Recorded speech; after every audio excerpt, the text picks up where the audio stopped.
Hi, everybody, and welcome to the Fremont Frickers as we have another high school football coaches show. John Kern's my name, sitting in for Tim Boulware, who's off tonight. And our video and producer over here is Nick Roth. And back at the studios in Fremont is Aiden Klein. So we're going to have a lot of talk about football, and we'll get with Joe Wyant from Gibsonburg in just a minute. But we want to let you know that the rest of the schedule will be Woodmore night with head coach Scott Staker and some players. That'll be at 7:20. At 7:40, we'll have Ryan Carter of Clyde, the head coach. Also, Chad Long at 8 o'clock, head coach at Fremont Ross. We have two more shows after tonight. Next week, we'll have the regular season wrap-up. And then in 2 weeks, our final show will be a playoff preview. And hopefully we'll have all the coaches whose teams will make it in to the playoffs. Here's the BAS Sports Network high school football schedule coming up this week. On Eagle 99, it'll be Toledo Waite at Fremont Ross. On 92.1, The Wolf, our sister station, WOHF. It'll be big game in the SBC, the Huron Tigers at Clyde. Big game for Clyde because they have to win to get a home game for the playoffs, and they want to do that. On WTTF, AM 1600 and FM 93.3, it'll be Norwalk at Tiffin Columbian. On WMJK, Coast Country 100.9, Vermilion. And boy, Vermilion's having, a real good year, Coach. It's one of those programs that really hasn't seen a lot of success over the years, but I think they've only lost one game this year. I think they've turned it around. Yeah, they've sure done a good job. Yeah, they've played some people tough. And they better be ready this week because they play Edison. And I'd like to have a kudos for this guy right here because Edison, their toughest game all year was against the Gibsonburg Golden Bears. You came up a little bit short. And then just a few weeks ago, Edison knocked off number one ranked Perkins by 1 point. Yes. Wasn't that something? Yep. Yeah, it was something. So now, here's interesting. On WLEC, our Sandusky affiliate, 1450 AM and 93.5 FM. Now, the Cleveland Guardians play at the New York Yankees in Major League Baseball, the American League Championship Series. Now, if you want to hear the football game, that's a big one. Sandusky's been playing very well, and they play at Perkins. That'll be a good game. Now, we're obligated to carry the Guardians on WLEC, but all you have to do is go to the WLEC website and click on the streaming app, and you can hear that game. So we'll have the audio streaming for the Sandusky at Perkins game. And on the air, on the AM and FM, we'll have the Guardians at the Yankees. Well, I guess the game is I made a mistake there. The game is actually in Cleveland. So that was they played the first two games in New York. The game will be actually in Cleveland. All right, so that's that. And coming up this weekend on Eagle 99, the Sandusky County Showcase Tour, our final one of the year. Can you believe that, Nick Roth? You've done a lot of these, and downtown Fremont will have their final farmers market of the year, and you'll be there from 9 to 11 a.m. And I'd like to thank all the sponsors for making that possible. And then Saturday afternoon, the BGSU Falcons will be at home against Kent State, and it'll be on Eagle 99. Pregame at 2:30. And the kickoff at 3:30. So those are just a few notes as we now talk about Gibsonburg football. And off the air, we talked to Coach Wyant about how surprising it is that we're into week number 9, just 2 more regular season games. You guys are in good shape for the playoffs.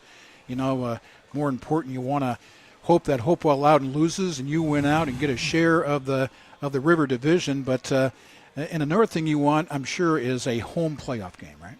I think we're pretty much guaranteed a home one playoff game right now. We got to win both games, so this week is a huge game for us to be able to get 2 home games probably.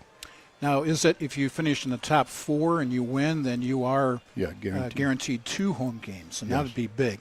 Now, you play the Margaretta Polar Bears at home, and this is a team that started out, they had a couple losses. Actually, they lost their first 4 games, but here's who they played. They played Vermilion, Western Reserve, Mohawk, and Eden, and all those teams have excellent records, so that's very deceiving. Yes, it is. And they had a couple of guys, I think one of their better players left the team early they were counting on, and then they're probably their best player they got in the team right now. I think he was out for a few weeks. with a concussion and broke his nose or something, as I was told. But they got everybody back. They've won, I think, their last 3 games. Yep. So they've turned around, and obviously they're well coached. I know Coach Quiz for years. Been around for a long time, hasn't he? Oh, I coached with him for 3 years. Oh, did you really? Yeah. Back in the early 2000. Of course, he was many years at Oak.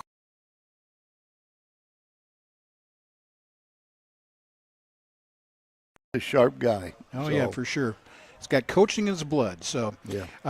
Just a few weeks ago, Margaretta beat Calvert 10-0. So that was a game at home. Last week, easy win over Lakota, but and then they beat Woodmore earlier. So, tell us a little bit about Margaretta and what you can expect offensively and defensively as you get ready for him. Well, they got this Keller kid that's the best player in their team, especially defensively.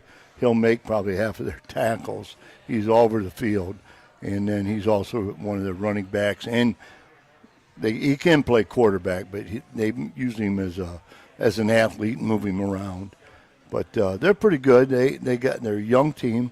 They only have like 3 seniors on their whole roster, and I know everybody on their defense. I think all but one is coming back. So they're going to be a really good team. They were picked second in our league to start the season, but they struggled a couple games early, but it was good teams that meet them. Well, like I said, Vermilion 7-1 right now. Western Reserve is 6-2. Mohawk is 6-2, and Eden, that was a team that in the old the old TAC, right? I think they were a member. Yes, they were a member for a while in that, and they're 8-0. So the first 4 games, but you play tough teams. It helps you out in the long run. Yeah, they started out with tough teams, and they got a good game. Like I said, they'll come around. It took them a little while to get things situated and everybody back. I think everybody they got is healthy now. They got quite a good coaching staff too. They got some guys that were head coaches before that are assistants at Quiz. There you go. So Gibsonburg at 6-2, Margaret at 3-5, and let's have a recap of your last game. Willard down a little bit this year.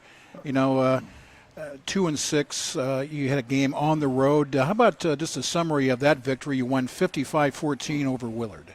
Well, Willard, they're the biggest team in our division by far. Right. Size-wise, they should be up, but they've struggled in football for quite a while, I think. This year they had a freshman quarterback, and they play one other freshman on defense. So they're sort of young, but they throw the ball a lot.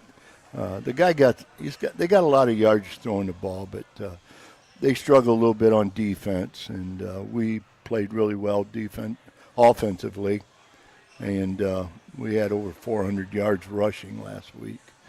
But their defense, they struggle a little bit on defense, but they do move the ball. They only got like 200 yards, I think, against us on our defense. But we've been playing really, really good defense the last 4 or 5 games.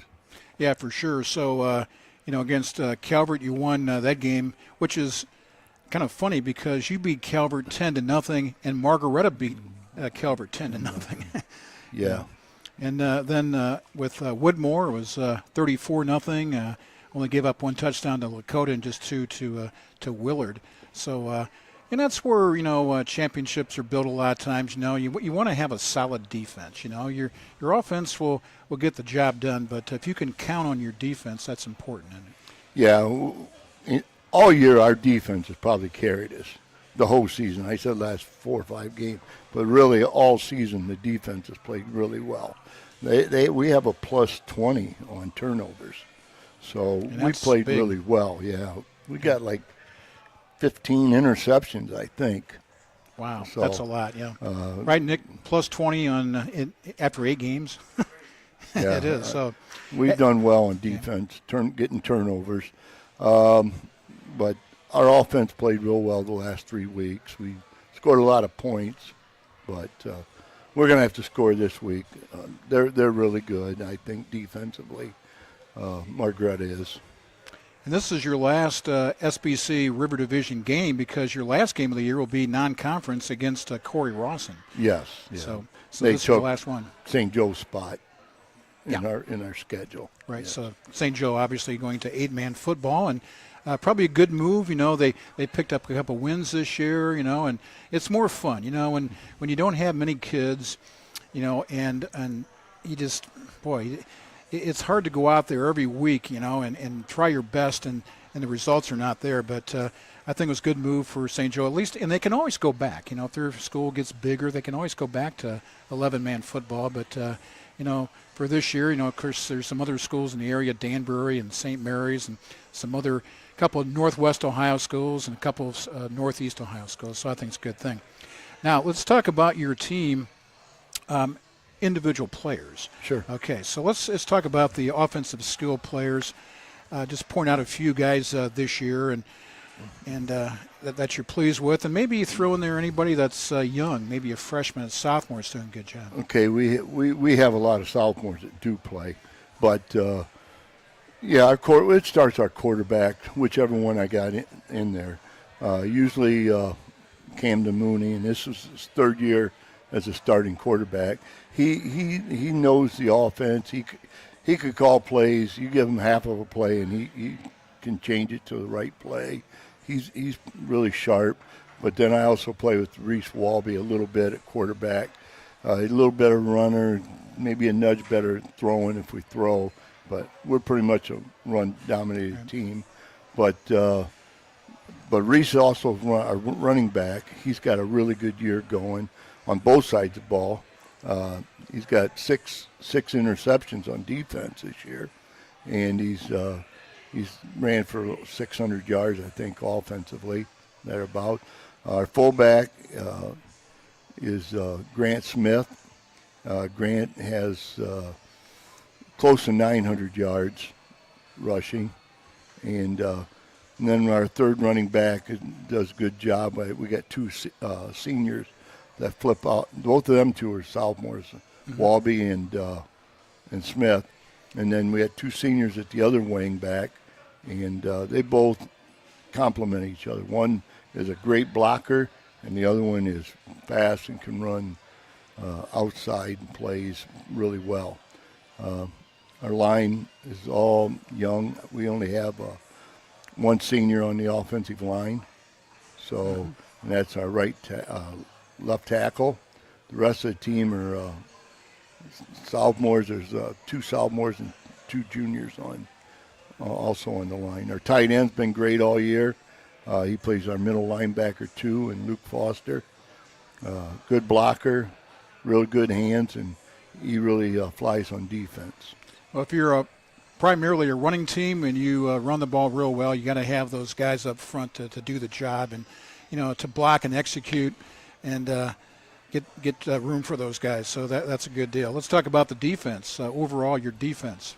Well, defense, probably our pleasant surprise is the one senior playing linebacker. He's really come around. He leads our team in tackles, and Antonio Salazar. He's also the one wing. And then also middle linebacker is Luke Foster, who's our third leading tackler. Walby playing in all our DBs have got 2 interceptions, I think, at least. Really? Walby's Yeah. got 6. You say you have 15 as a team, right? Yeah, we got like 15, I Wow. think it is. That's a lot. I know we're a plus 20. So Grant Dawson and Aiden Morant are the two corners. Our free safety is Chewy Rodriguez, done a good job this year. First time starter, really, for the whole season. And then Camden Mooney plays our strong safety. So, and our 4 guys up front, both our ends are been playing solid. Spencer Wagelman plays one end, and Dash Sutter. And then in the middle we got Wasserman. He plays tackle. He's had a really good year. And same way with Hayden Brown at nose guard. All right, very good. How about your special teams as far as kickers and punt returners and kickoff returners? Well, returning Walby does punts pretty much, and then Dawson and Morant our deep guys on kick return. On all our kicking, he kicks extra points, field goal, kickoffs, punts. Is Spencer Wackelman. He's done them all there, playing that.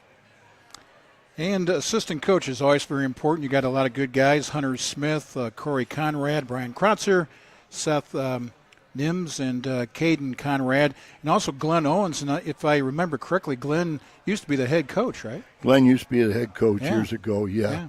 He was coaching 2-3 years, I think. He was there a long time as an assistant coach before that.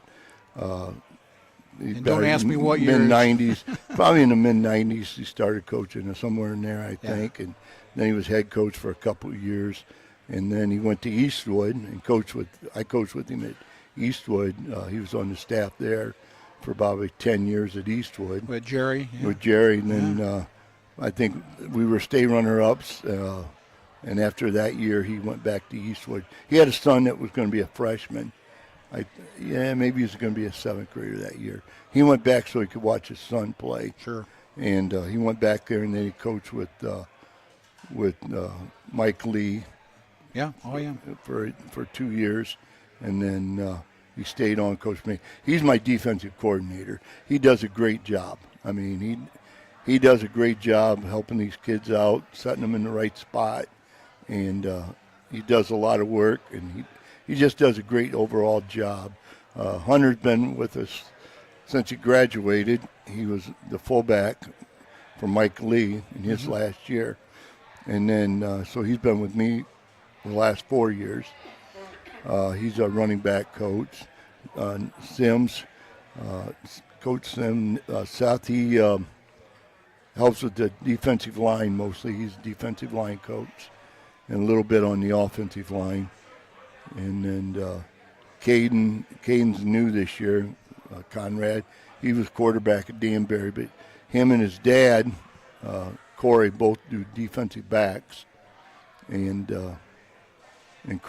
Krotzer, he helps out with the defense also.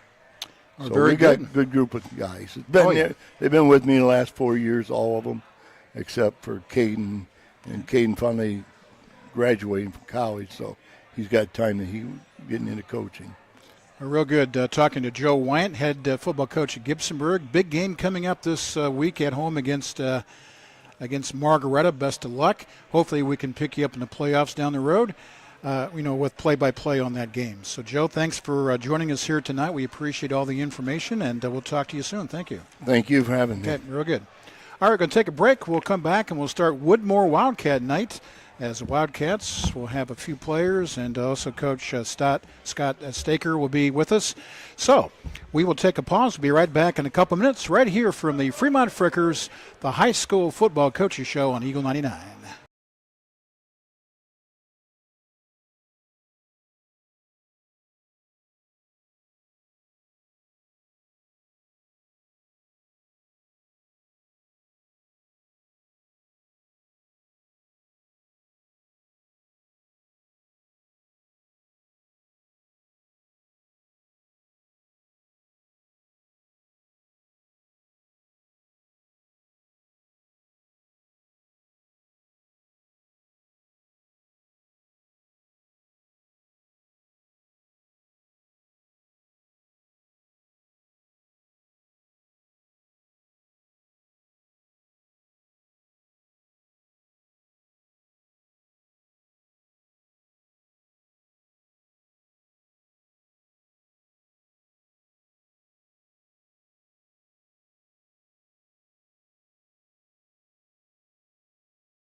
and forth and emailing back and forth, and finally I get to meet you. So nice to meet you. And let's talk about Woodmore Wildcat football here tonight. 4-3 on the year. You have some wins over North Central this year, Montpelier, Willard, and then a Cincinnati school, Cincinnati College Prep, and then had a had a trip to Cleveland that didn't quite work out and had to have no contest on that one. But anyway, I'm sure you're pleased with the progress of this year's team so far. 2 more games to go, but this team is taking some steps forward. Yeah, I appreciate that. We're pleased, but we're not satisfied. We had a couple games where we thought at times we played better than what the score indicated at the end of the game. I know, our first possession against Gibsonburg, we had the ball right down there. We were in the red zone a couple times. Calvert, we played with them the first half. We scored 21 on them in the first half alone. Then we just, made some mistakes, and they hit us on a couple big plays and a kickoff return. So we've played with everybody that we have encountered this year, and learned from wins as well as losses. So we're heading in the right direction. It's going to be a tough game Friday night, but we've seen how teams play against them, and we're looking forward to a Friday night, Yeah, last week at Calvert, this week at Hopewell Loudon, undefeated. I think they had a bye week, so really they had 2 weeks of practice, right, last week? Yeah, they do. Yeah, they do. So they should be ready for us. So hopefully we got a few wrinkles for them that we can, make them adjust to us. Yeah, most of the other schools that had, a bye week, they filled it, but sometimes it's almost impossible to fill it. And, I think it was with the St. Joe situation going from 11-man football to 8. But sometimes you just can't fill it. No, it was tough. And, that's unfortunately what we did with Cleveland. And unfortunately it was, the situation that was, that happened there with us there was something that no team or city or, should encounter, an active shooting like that, right there. So, hey, we made it through that, praise the Lord on that, and then move forward to this. So we're looking forward to it. You have this week, and then you have your last game of the season at home, which is always nice. Good. Play Lakota, a rival in the SBC River Division, but one game at a time. And, okay, so as far as Hopewell Loudon, okay, and I know you've scouted them some. What's it going to take offensively and defensively against such a talented team? Perfect game. Yeah. We just got to play our best game, both offensively and defensively, and we have to stop the run for sure. Offensively, we have to sustain drives, play clock, as far as possession, time of possession, and win a close game, and if it's a shootout, Hopewell's very well coached, and they have kids back that are very good at their positions. But we're good at what we're doing, and I think that, like I said, we've played with everybody in the league, and we've surprised a lot of people. So we just got to keep moving forward, and hopefully things will work out Friday night. A lot of points. Will be a lot of points. And Coach Calatriglio, been there for many years. He had a stint at Clifton Columbian, came back to Hopewell Loudon, but he took this team – a long way in the playoffs a number of times. Right. And, they're just one of those programs that keeps, rebuilding every year. They don't have any – it didn't seem like they hardly ever have an off season. They come back. But, that's with coaching stability. You get your middle school program together and you instill what, you want to see at the JV and varsity level with the young kids, right? Right. Well, when Coach Calatriglio, when you have 200 wins, it's it's impressive. But they just reload every year, and they have a lot of players there. So, it does take time. But Woodmore's come a long way this year, and the kids have bought in. These young men behind me have bought in and have been really, really good leaders and have propelled us to where we're at today. And I know there's a couple games they think slipped away, but we'll be okay. We'll be okay. As far as injuries, you don't have to mention anything specific, but, with 8 weeks down, there's always going to be some dings and some injuries. Are you pretty good shape or not? We've got a few kids out that are dinged. We got some, some knee situations and some other things to some starters that have, caused us to make some adjustments. But, the players that have come in have done a very good job. And, we'll be okay. We'll be okay. I think that I like our chances and the guys that they're filling in. So we just don't complain. We just next man up. That's right. About balance of your seniors, juniors, and then your freshmen, sophomores. You have a good balance on this team? No, we've got our seniors. There's only 3 of them, and they're only back there. That's all we have is 3 seniors. Of the whole team, yeah. Of the whole team. So a young team, but again, looking forward, the guys that are freshmen and sophomores this year, they're almost next class. Almost right. a whole year, of experience, right? Right. That's right, and that's why we've been preaching all year. Part of their goals were to have a winning season, which they haven't had for quite a while, and also get to the playoffs, which they haven't had in 21 years there. Yeah. So want to make it to the playoffs, and then that gives you another week to get better for next year. Sure. So that's kind of our goal. Yep, so 2 more regular season games and then hopefully the playoffs, and you'll see what happens there. You never know with the way things are in high school football. Right. You go and everybody's 0-0 going in the playoffs, and you just go out and strap up the helmet and do your best and see what happens. That's right. That's all you can do. And you're playing an opponent that's not in your league, yeah. So they haven't seen you. They haven't seen, a lot of your games. So it's new to either way. So and a lot of teams haven't seen what we do. The spread's out there. We're not a spread team. We're an old, power I, little wing T, little stuff, mixed in and out. But we do a good job of what we're doing, adjusting, and teams don't see that anymore. So it'll give an interesting look to somebody in the playoffs. Okay, you brought 5 players with you, and we'll wrap things up with you, and then I'll get 2 at a time, whoever wants to come up, and we won't take too long. We'll take a few minutes with each young man, and the questions will be easy. Easy, guys. Easy questions. It'll take them a while to figure out who's the first 2, but okay, yeah, that's always good. They can flip a coin or whatever, but yeah. We'll get first 2 guys, and then we'll switch, get next 2, and then 1 more. With the 5 players. So, Coach, thanks for coming in tonight. I appreciate it. Appreciate it, and it's a privilege to coach all these young men. They've been wonderful this year, and I haven't been blessed any more in any season than these guys have just been wonderful and have bought in. And our motto the whole year is be the change, and they've made a big change and have helped a lot of young men make changes in their lives and in the football world too, but especially in their lives to make a difference. So I'm really proud of all these guys. All right, very good. Thanks, Coach. Thank you. Scott Staker with us, and we're going to bring in a couple guys, and we'll just put the helmets on, or not the helmets. These are not helmets. See, I was talking football, and I said helmets, but put those on. We'll get the mics fairly close to your mouth so we can get you here. We'll turn your mics up here, and so we'll make it easy. We'll just go one at a time. And we'll start with this young man, and just your name and what your class is, what positions you play, and why you like playing for Woodmore. How about that? All right. My name is Isaiah Wilson. I'm a senior. I play line on both sides, and I like playing for Woodmore because, especially for Coach Staker, he's made a big change to the program. He really, is a player first instead of winning. He's just an all-around really great guy, and you just want to play for that type of coach.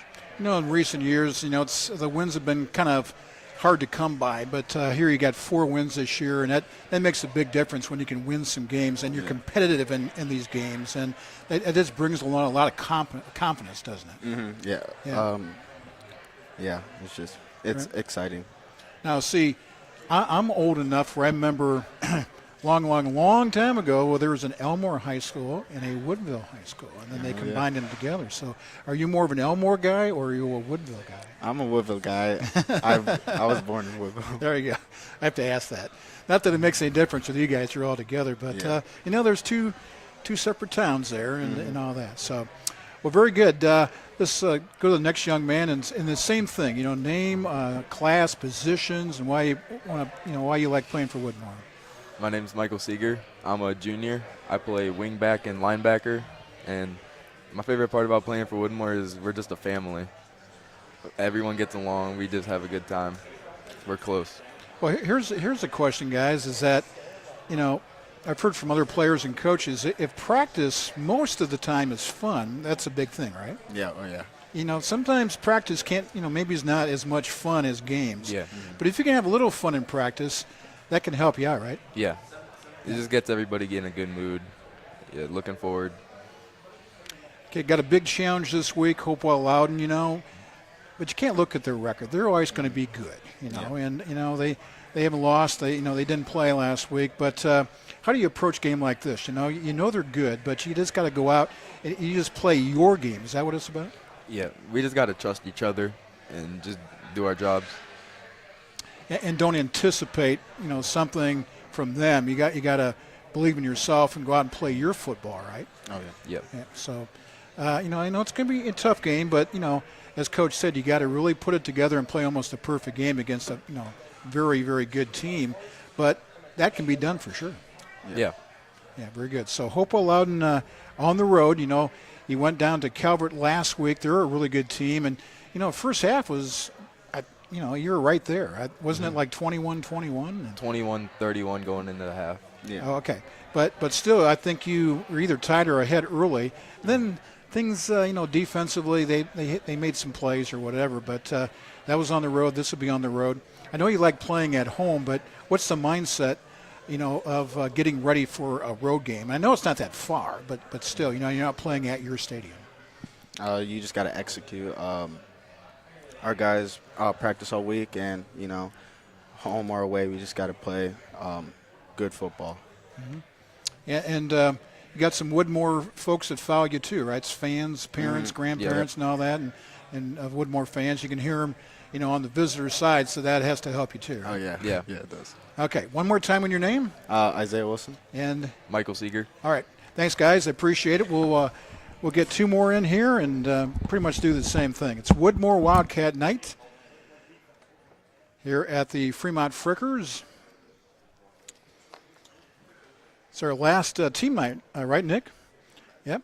We got two more shows after this, but we wanted to make sure that we get the Woodmore Wildcats in here. So I don't know if you heard me with your teammates, but we'll start with you with your name, position, and your class, and why you like to play for Woodmore. My name is Kyle Mangus. I play wide receiver, kicker, punter, and cornerback.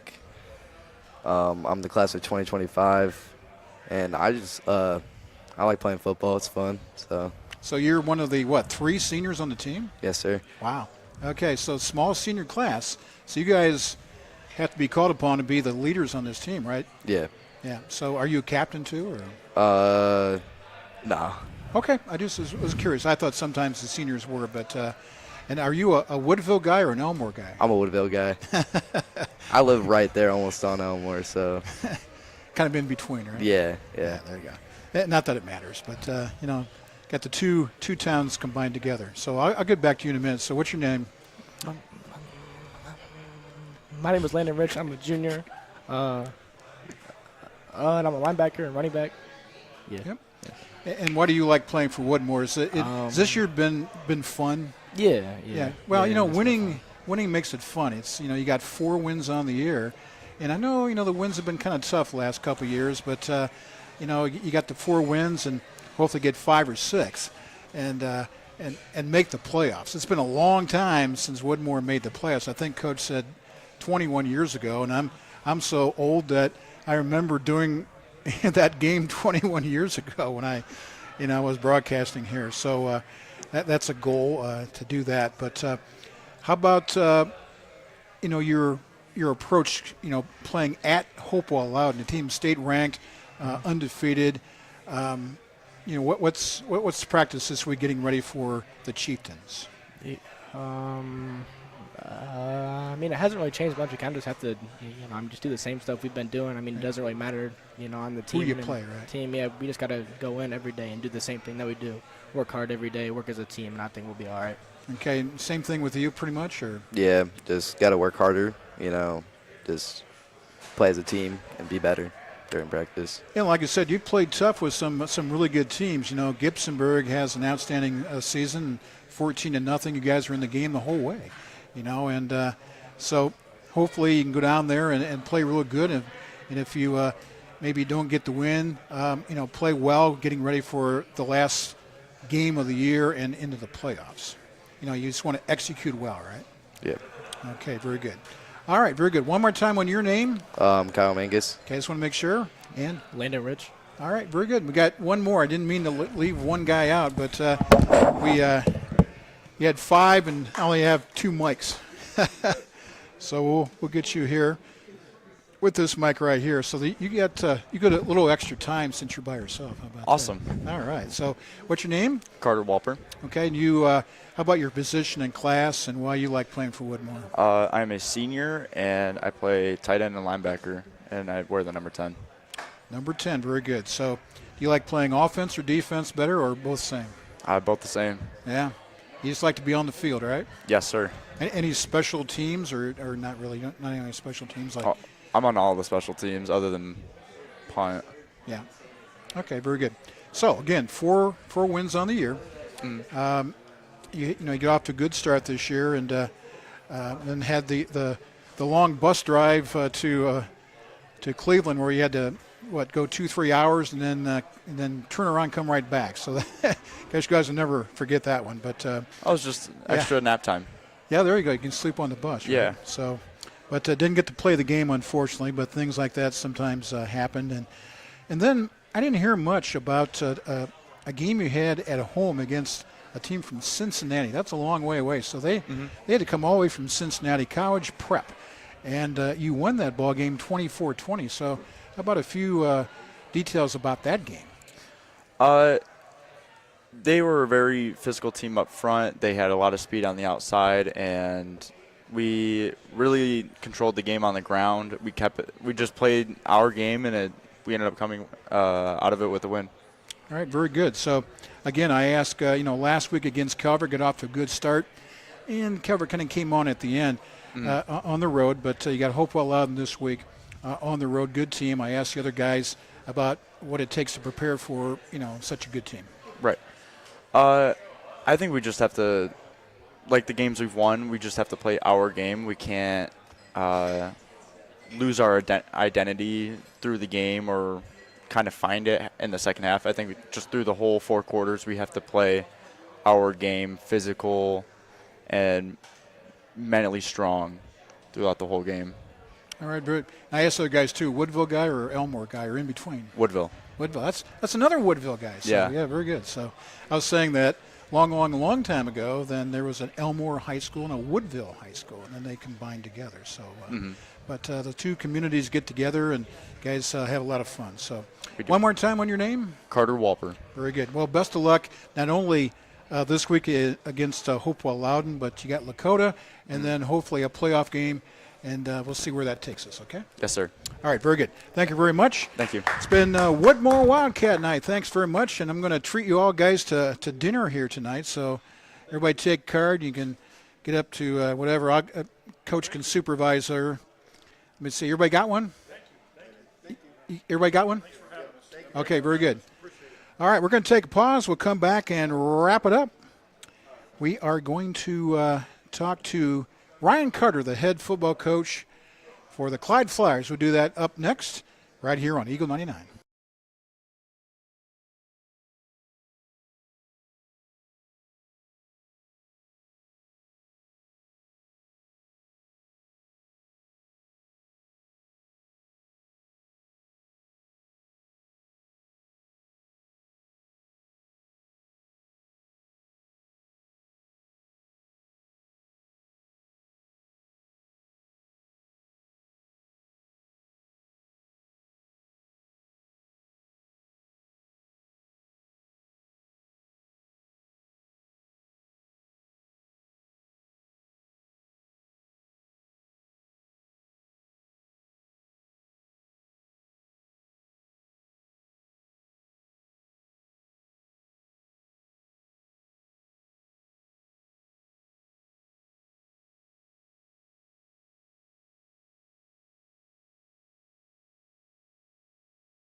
Okay, we switched gears. We started out with Gibsonburg tonight, and then Woodmore night, and now we're going to stay in the SBC, but go into the Lake Division rather than the River Division. And we have Coach Ryan Carter with us here, and like I said, filling in. I'm John Kearns, filling in with Tim Boulware tonight, and I've done this a few times over the years, so. I do most of the prep work anyway. Yeah. So you know what's going on. He anyways. called me and he goes, could you possibly Yeah. fill in for me? I said, well, I've got everything in front of me, so that's not a problem. Yeah. So, Well, I get it, and we hope the best for him. yeah, for sure. Yep. All righty, so let's talk about Clyde Flyer football here.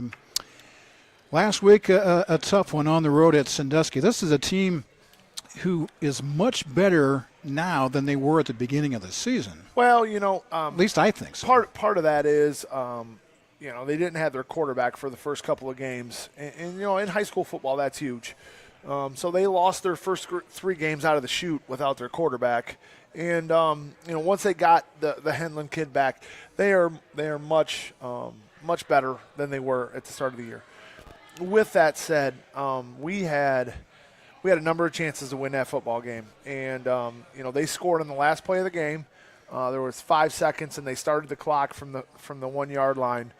And prior to that, we had a number of plays. We had an interception right in our hands that we dropped.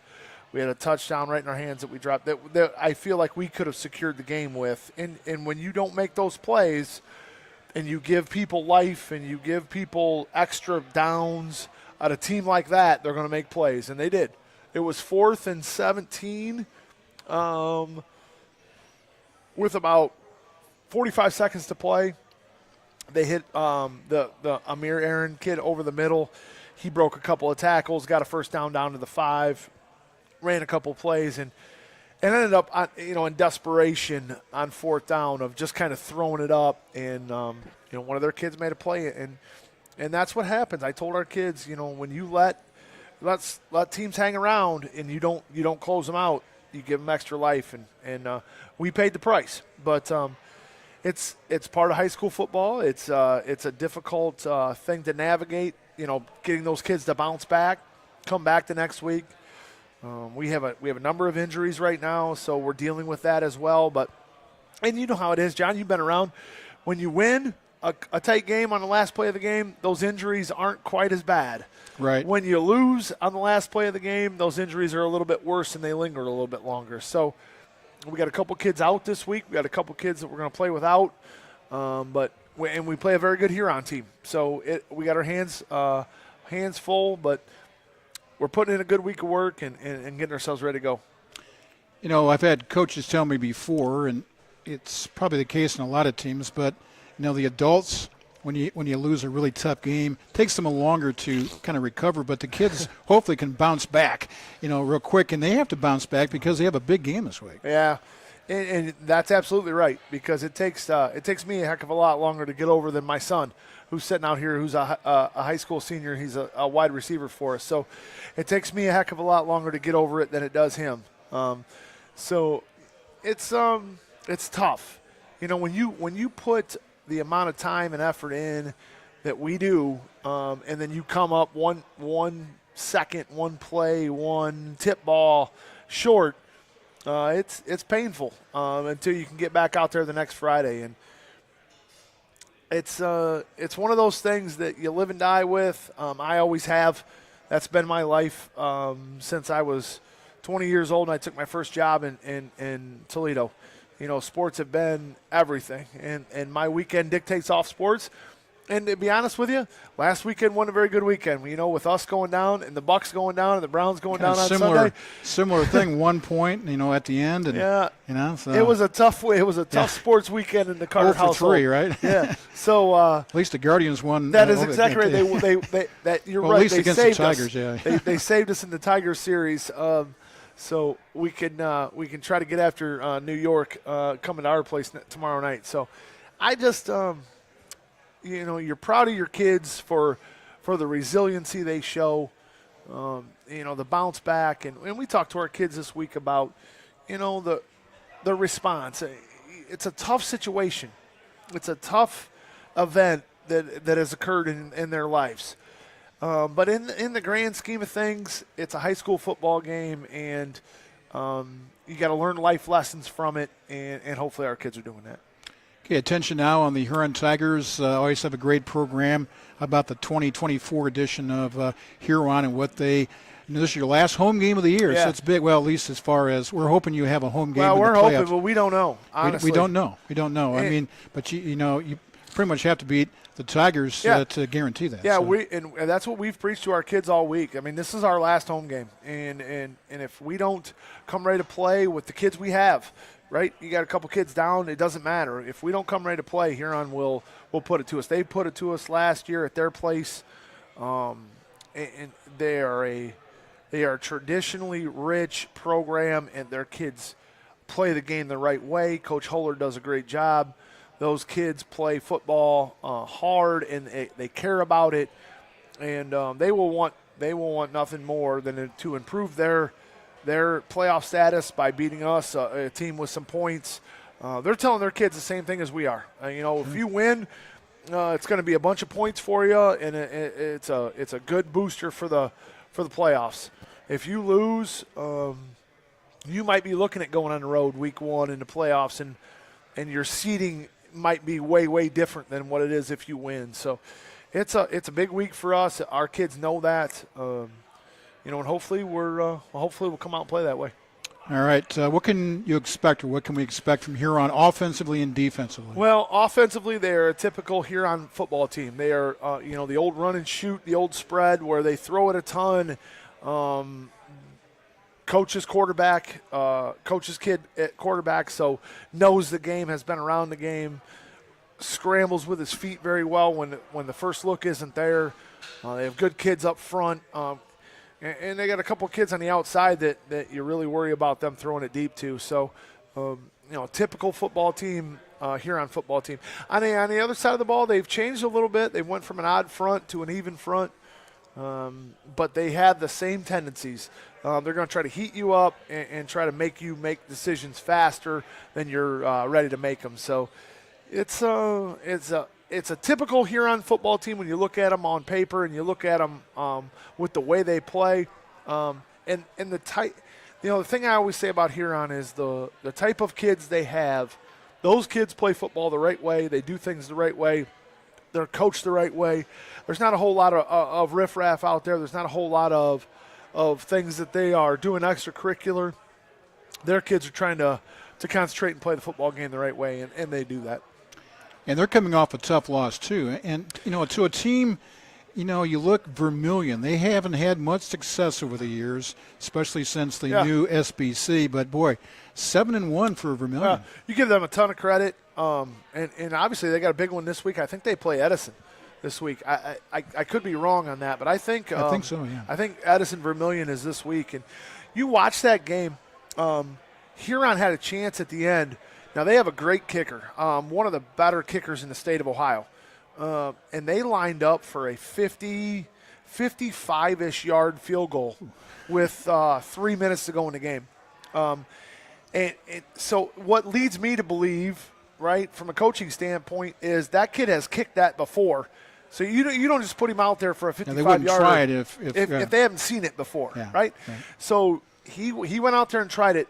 It looked good coming out of the chute. It got blocked at the line of scrimmage. Obviously, probably trying to drive it low.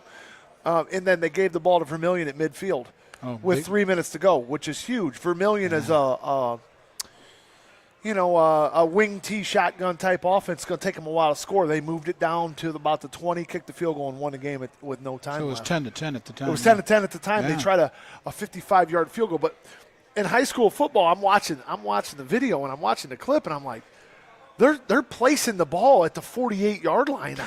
For us, I'm thinking in my head as a play caller, I got to get the ball inside the 20 before I'm even thinking field goal. Right. But they cross midfield and they're thinking field goal. They got one of the better kickers in the state of Ohio. So we got that to deal with this week too. Every kickoff is through the end zone. So you're going to be starting deep in your territory. They got a great kicker. So it's another thing we have to worry about this week. It makes a big difference too. You know, It really that's, does. That's an extra weapon that a lot of Huge. schools don't have. No, especially in high school. You know, Especially in high school, right. You got kids that hopefully can make extra points, and we are fortunate. We've had some very good kickers. Tyler's doing a great job this year. He made 2 field goals 2 weeks ago, a 33-yarder and a 36-yarder. He's made most of his extra points this year. We are fortunate to have that type of kicker. But when you have a weapon, I remember a couple years ago we lost to Norwalk. They had the kicker over in Norwalk, and he ended up at Ohio State, I believe. Traveled a few different places, but they crossed midfield and they were in field goal range. And you're just like, man, that is a weapon that most high school teams don't have.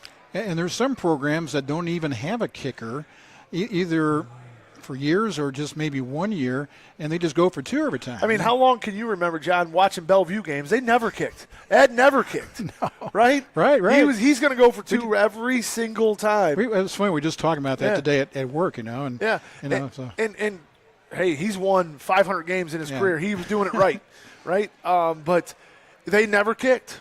And some teams win it that way. Some teams have developed kickers. We've been fortunate to have a very good kicking coach at Clyde and Jerry Phillips, who went to BG and kicked, and now develops our kickers at Clyde. And we get those soccer kids to come out and kick, and he develops them really well. But if you don't have a kicker, man, that everything becomes tough. Everything becomes tough, especially kicking off and punting and all that stuff becomes a challenge. Of course, you had Austin Baker, who did a lot of different things, kick it, and of course, he played quarterback. When I did Heidelberg games and Austin played, I think he set a Division III with record. The punt. It was like something like 95 yards. I remember something. seeing that clip, and Austin was a phenomenal athlete. I mean, he threw like 30 touchdowns for us his senior year at Clyde. Great quarterback, but phenomenal kicker. Kicked for me in the North-South game when I coached North-South game, made a field goal in the All-Star game. I'll never forget that. But punted for us, kicked for us, and played quarterback. You talk about jack of all trades. He was pretty good at it. And I remember that because it was at John Carroll, and they had the ball and they snapped it.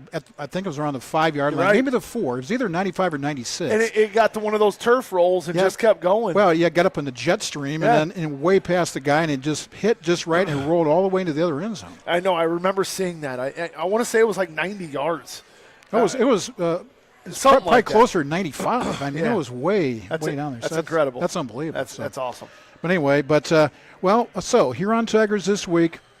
Yep. Not looking past that. I know, on the schedule you have Norwalk the last game, and then we'll worry about the playoffs later. But again, big game because it's not a Lake Division game. It's one of those crossover games. But still, everybody likes to beat Huron, no matter if they're in your division or not. Well, not just beating Huron. We feel like they really got the best of us last year up at Huron. So our kids have a little bit of a bad taste in their mouth with playing them last year. But the amount of points that Huron is carrying right now helps you so much in the playoff push. It turns out to be a very, very big game for us. And you're right, just to play a team like Huron, to get playoff ready, to play that type of school, it'll be a big one for us. Well, we're hoping the Flyers get a home game only because it'd help us too. Absolutely. Because we don't have to travel. Yeah. We can just go 5 miles down the road and there you are. And we love going over to Clyde. And we're going to be there this Friday night with Kyle Knight and this guy right here, Nick Roth. They'll be over to calling the game from Clyde. Awesome. And also the Norwalk game too. So. Awesome. Well, we appreciate your guys' coverage, and I know I haven't been able to be as many of the Wednesday night shows this year with my daughter playing soccer.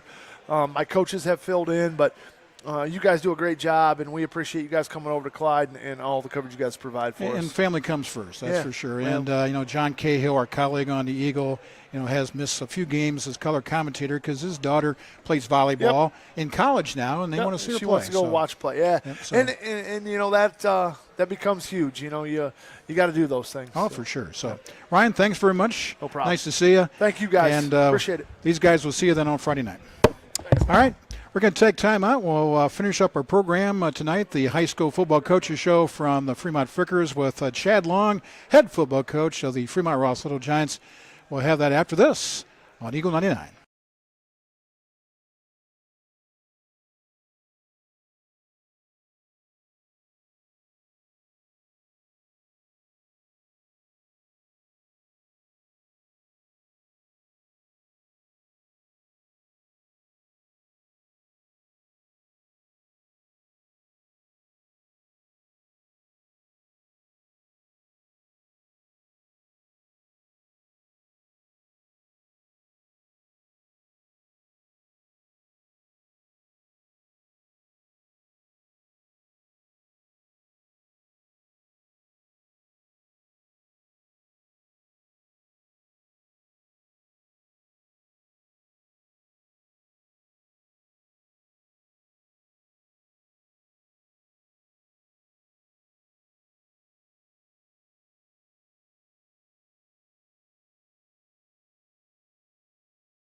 Week here at the show. We have 2 more shows after tonight, and I talked to my other coaches, Chad Long, and can't believe this is week number 9. Where did the season go? Yeah, you're right. It flew by just talking to the coaches and stuff like that, and we can't believe that it is week 9, and we've had great weather every Friday, and it's, it's been about 70 degrees or warmer the entire year. So it's been a weird year, and it's flown by.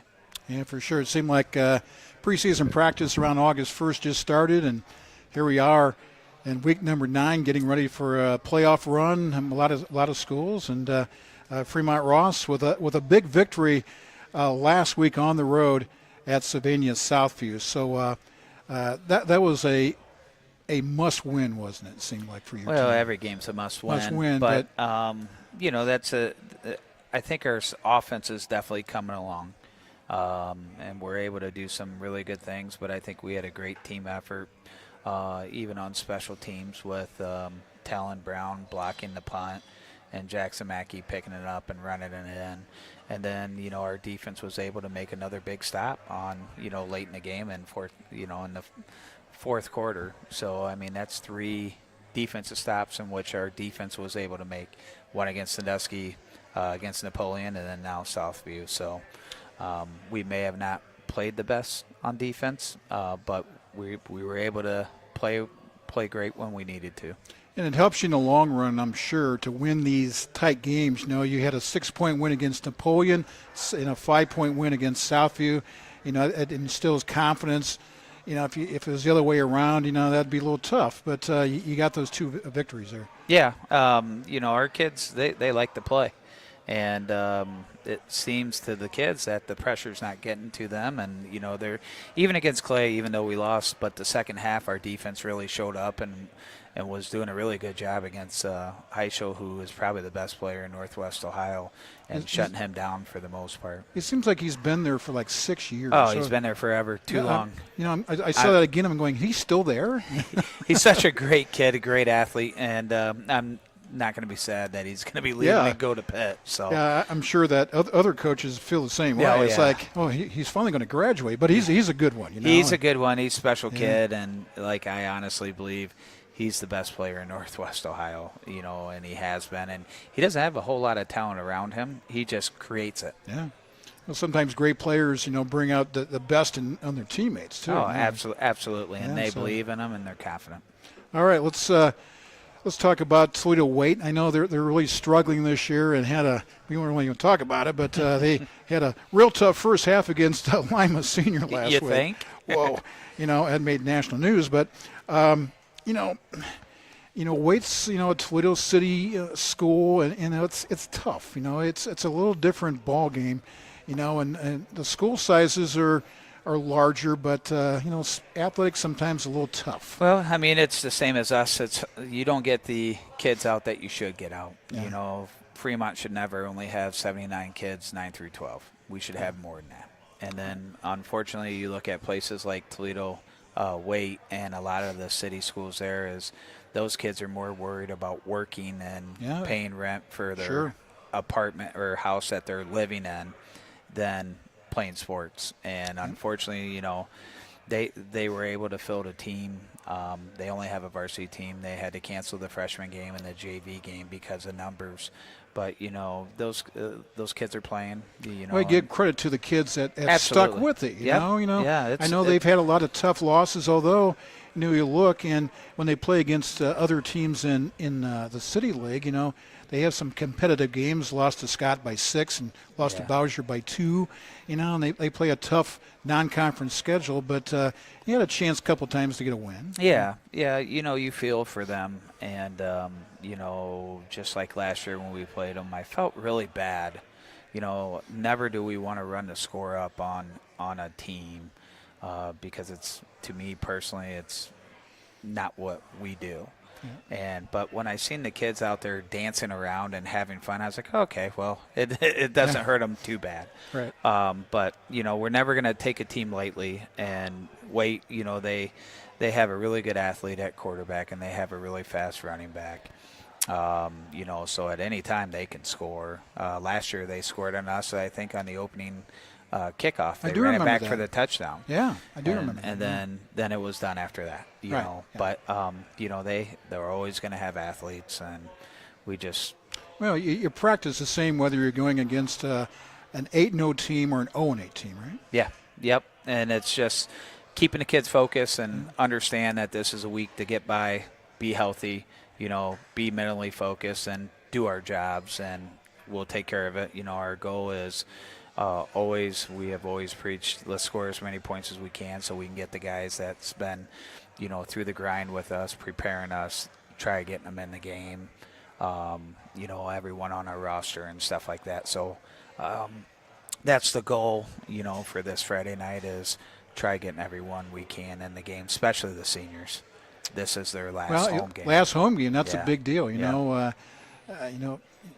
These kids have been playing – most of them since 7th grade, playing at Don Paul Stadium and a lot of games. And all of a sudden you go, man, this is the last one. Unless you get a home game for the playoffs, although it's probably not That's likely. Not gonna happen. I know, I'm just trying to be broadcast, try to be optimistic, but you look at the thing. But you're going to make the playoffs. And might have traveled a ways, but that's all right. Did last year. Yeah. And we'll see how it goes. You just have to go one game at a time. Our region is really top heavy. There's some really good teams up there, and they all play against each other. And it's tough to get in the top 8 to get that home game advantage. Avon is by far the best team in our region, but you got Medina Highland, who we played in the past in the playoffs, and there's other teams there. Right now, it's scheduled that we'd play Wadsworth. I don't want to play Wadsworth. No. They're pretty good. Anthony Wayne's good too. Anthony Wayne's very good. Not a little good. They're real good. So we're hoping that I think the furthest we can move up is probably 12th. But the higher the better, right? Higher the better. If we move up to 12th, there's a chance that we could play Clay again, which I would absolutely love. Oh, definitely, yeah.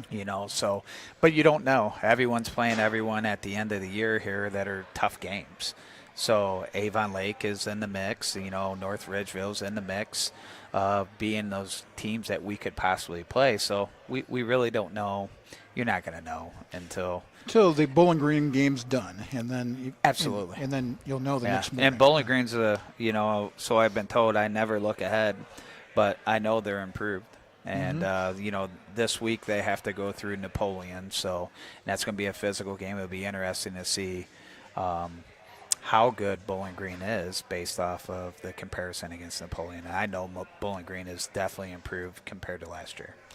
And of course, this is the second year in the Northern Lakes League, so you played at just about everybody in the NOL, with a few exceptions, on the road, but not Bowling Green. Yeah. And it's probably been many, many years since Fremont Ross played a football game at Bowling Green. You have to go. You have to ask Bill Bray because he knows all that stuff. Yeah. So Bill would know that, and actually, him and I keep great communications. He would know like that. He would say, "Oh, it's 1961," or something Yeah, like that. he would know that. Him or Tatum. Or Tatum, yeah. Tatum would know that as well. Yeah, that's and for sure. I've never asked him, so that'll be my question this next week. There you go. We have to look back in the records. But how about your injury situation? You don't have to mention specific players, but overall, dinged up a little bit or pretty healthy or what? We're healthy. Good. Believe it or not. I mean, for we're healthy. Week 9, that's I good. know. For week 9, now if you would have told us like after Perrysburg game or something, we had everybody out. And but no, we're healthy, and we got to get some timing down with Zaylen still at the running back position. He's still not 100%. With his ankle injury, and he's getting there. And overall, we're pretty pleased with the physicality and where we're at right now. Looking here, we're week 9. A lot of coaches say, hey, from week 1 to week 9, the sophomores are now juniors, and the juniors are seniors. Is that the case? And with some of these players, that they've advanced where they've really moved up a grade, or is that just a few guys, or what? I'll be honest with you. We have 3 sophomores that are pretty darn good. Jackson Mackey, Kevin Jones, and Mason England. Mm-hmm. And those 3 all start on defense, and 2 of them, Jackson and Mason, start on offense for us. And I will go to the grave saying Kevin Jones is one of the best corners in the conference. He is the kid that can cover anybody in the conference right now, and he has proven it. And they don't throw his way a whole lot, and he's really, really good, and he's only a sophomore. Hey, that's a great thing. 2+ years back as a Little Giant. Yeah, and that kid has a work ethic. He has a great attitude, same as Mason and same as Jackson, and they've grown. And yes, I would say they're more like juniors, even though they're sophomores right now. So, you get a lot of playing time, you get that experience, and you mature and you develop that stuff throughout the year, and you learn, and it's like, oh, this is easy, and it kind of they figure it out. Very good. So, how about just some of your special teams, kickers, punters, returners this year? You fairly pleased with your special teams? Yeah, I am actually. I believe we have the best punt returner in the conference, if not in the area, out of Jadrian Brown. He had 1 return back for a touchdown against Napoleon. I think it was like a 73-yarder. I think 73 or 78. Bryce Eastep is doing an excellent job kicking off as well as PATs. He kicked the PAT of a 35-yard PAT because of a penalty that pushed us back. But, yeah, I'm very pleased. I think Bryce has stepped up since Braylon Garza has been down. So Bryce does our punting duties, which we weren't expecting him to do. And I would also say Griffin Vassar has did an excellent job filling in and being the long snapper and short snapper. He's another sophomore, with Talon getting hurt. And Talon Brown used to do all our long and short snapping. Now Griffin Vassar's doing it, and he's doing an excellent job doing that as well. Your team has an opportunity to finish the second half of the season at 4-1. With beating Napoleon, Southview, and then win this week against Waite. If you can get that done, and then on the road at Bowling Green, and that's the way to do it, right? To finish strong going in the playoffs. Yeah, finished strong, but still disappointed in how some of the games went. Against Tiff and Columbia, and I think we left that one out there. I think against Findlay, we left that one out there, and I think against Clay, we left that one out there. Can't spot them, Clay, 14 points and expect to win. Right. It's all self-destruction on ourselves. And, our kids are learning and getting better. But 4 of the last 5 will help it, help the situation. Yeah, It will. I'm never happy being Never 5-5. Right. I always want to be 10-0 or 9-1 or 8-2, and that's what's expected here at Fremont. And unfortunately, we haven't been able to live up to that billing here. I know you always have had really good assistant coaches. How about a few shout-outs to the guys this year? I know you have a big staff. We do have a big staff. We added this year Scott Nicely, who was a former head coach at multiple different places. I think he's always brought in a spark, to the offensive line with Josh Smith. Josh Smith has done an excellent job. He's going to be stepping down after this year with dealing with family kids now. Mm-hmm. And, I like to tell Coach Smith, thanks for the loyalty and being here, and we really will appreciate it, and I know he'll be our number 1 fan down the road. Jameson Reynolds, excellent young coach that's on the rise. He switched over to quarterback coach this year, even though he's been with the receivers. And you talk about a guy who dedicates and puts a lot of time into it in the off season. He's always with the kids, always communicating with the kids and trying to get them on the field or take them to 4th and goal and all that stuff. It's hard to find guys who can do that stuff, and he's one that's been able to do it for many years. And it's always great to see a guy be promoted from the junior high to the freshman to the varsity and stuff like that. So he's the real deal, and I think he's going to be an exciting coach in the future. Yeah, a lot of people don't realize how many hours you coaches put in, not just in August, September, and October, but pretty much the entire year. It's year round now. Yeah, not like it used to be. When I played back in 40 years ago, you had a little off season lifting, things like that. But there's some dead areas. Well, not what do I say? Times that you dead can't. Times. Dead times. I guess I was right. Yeah. But for the most part, if you're a football coach or football player that's really serious, you're doing this all year long. It is. It's a year-round thing, and I actually coach girls wrestling with my wife. My wife is the head girls coach, and I'm her assistant, and we're doing very well there. So a lot of the coaches, like Mike Rankin, he steps up and takes care of the weight room, as well as a lot of the other coaches. They'll step in. Coach Vassar, Greg Vassar, does a good job stepping in, taking care of the weight room in the winter and stuff. It is a year-round thing. And, a lot of coaches can get burnt out, so we try to rotate as much as we can to get different coaches in there at different times, because everyone's coaching everything.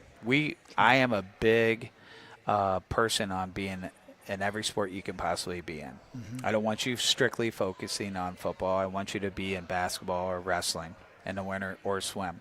I want you doing some. We have a lot of kids that actually swim. That's on the football team. Good. And then I want you running track or playing baseball, in the fall or in the spring. So I was a 3-sport athlete, and I don't think you need to infatuate yourself with just one sport. You need to be well-rounded, and if you're an athlete, do something. Help out the school, help out other programs. So. And by the way, kudos to Mike Rankin, because he was here last week, and rave reviews, right, Nick? Yeah, he did a great job, and we Kyle and Nick enjoyed talking with Coach Rankin. Yeah, everyone's scared of him. Was that it? Well, he's a well-respected guy. He's really good. He's known for his track, but, his loud voice and his demeanor, and the kids respect him. And, he loves the kids. Oh, all our you coaches, can tell. Yeah. All our coaches love the kids, and we don't coach for the money. We coach for the enjoyment of the kids. Well, that's good. You know it for the money. Cause yeah, you guys get we definitely don't get paid enough. Like $1.50 an hour or something. Maybe. Maybe. If you're lucky. Yeah. Very good.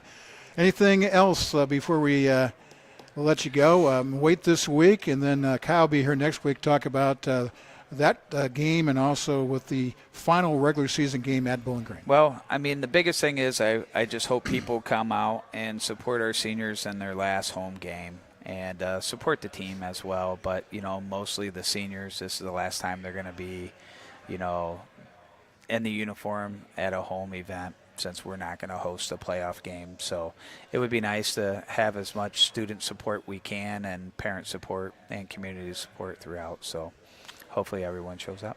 Very good. That's Friday night. Kickoff at 7 o'clock. We'll have the game on Eagle 99 if you can't make it. And we'll have a pregame at 6:30. It'll be Tim Boulware and Scott Logan and John Cahill. John will be here this week.